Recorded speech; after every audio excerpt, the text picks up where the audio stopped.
जी sir, देखिए आज हम आपके लिए लेकर आए हैं बहुत इंपॉर्टेंट चैप्टर है। बहुत इंपॉर्टेंट चैप्टर की एक्सरसाइज है बेटे। ये बहुत काम आती है बेटे कंपटीशन में। ये एप्लीकेशन ऑफ डेरिवेटिव है वर्तमान और ह्रास, यानी कि इंक्रीजिंग और डिक्रीजिंग फंक्शन है। तो इसमें क्या करना होता है, बहुत इंपॉर्टेंट है, बहुत सिंपल है।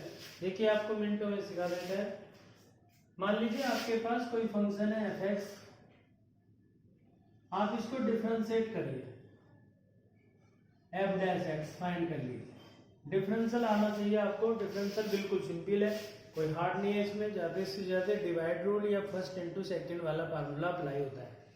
तो आपको इसमें क्या करना है, सबसे पहले फंक्शन फिर डिफरेंशिएट करिए। डिफरेंशिएट करने के बाद यदि F dash X is greater than 0 तो ये बेटे इंक्रीजिंग फंक्शन होता है।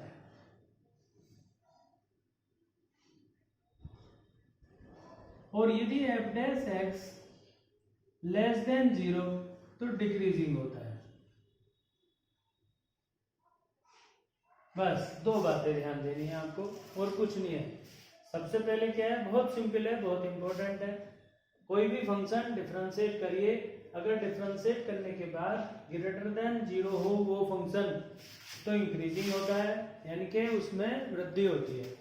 और यदि F dash x less than 0 हो रहा है तो इसका मतलब वो घट रहा है। लेस देन का मतलब घट रहा है, तो यानी कि उसमें डिक्रीजिंग हो रहा है। बस ये बात बतानी है, कितना सिंपल है।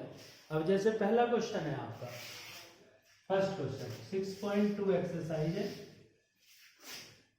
फर्स्ट क्वेश्चन में कह रहा है f x is equal to, दे रखा है इन्होंने, f x is equal to 3x plus 17।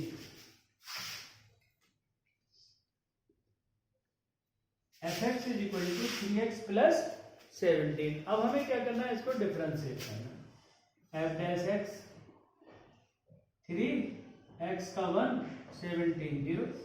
F dash X is equal to कितना है 3, सिंपल है।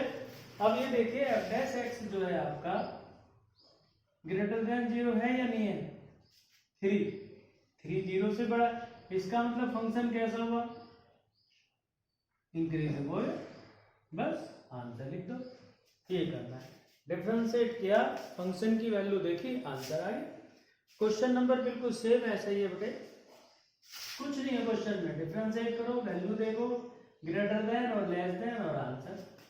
अब आपको डिफरेंशियल ही नहीं आता तो उसके लिए तो आपको बताइए फिर, समझे, डिफरेंशियल आना चाहिए। F x is equal to e की पावर एक्स 2x है।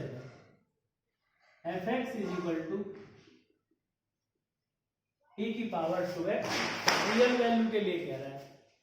तो एफ डैश एक्स फाइंड कर लो, ई की पावर 2x इंटू 2। ई की पावर 2x का ई की पावर x तो ई की x होता है, लेकिन x के साथ यहाँ पे 2 है तो इसलिए इंटू 2। अब एफ डैश एक्स 2 ई की पावर 2x आ गया। अब F dash x greater than 0,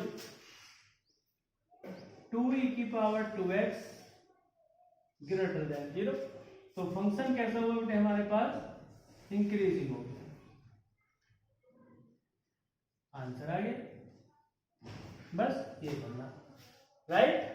कुछ नहीं है बेटे क्वेश्चनों में, जरा हिम्मत से काम करते हैं, कोई हार्ड चीज नहीं होती। हार्ड से हार्ड काम कर लेते हैं लोग, तो पर्वतों पे चढ़ जाते हैं। आपसे 1.5 अक्षर नहीं पढ़ा जाता है, कितना आसान चीज होती है बेटे, बहुत सिंपल चीज होती है। पंखा चलता है, क्लास में बैठते हैं, घर पे बैठते हैं, एसी में बैठते हैं, और ये 1 अक्षर नहीं पढ़ सकते, हम कर सकते हैं। अगर हम मेहनत करेंगे तो कुछ भी कर सकते हैं। जी सर, हाँ सर। क्वेश्चन नंबर 3 है अब आपके पास, f x is equal to sine x. ये कह रहा है ये फंक्शन बताओ कैसा है। उसके लिए इन्होंने 3 इंटरवल दिए हैं, 0 से π/2 तक, π/2 से π तक और π0 से π तक। सबसे पहले वही अपना काम, cos x। मान लीजिए F dash x greater than 0, तो हमें पहला फंक्शन देखना है 0 से लेके π/2 तक।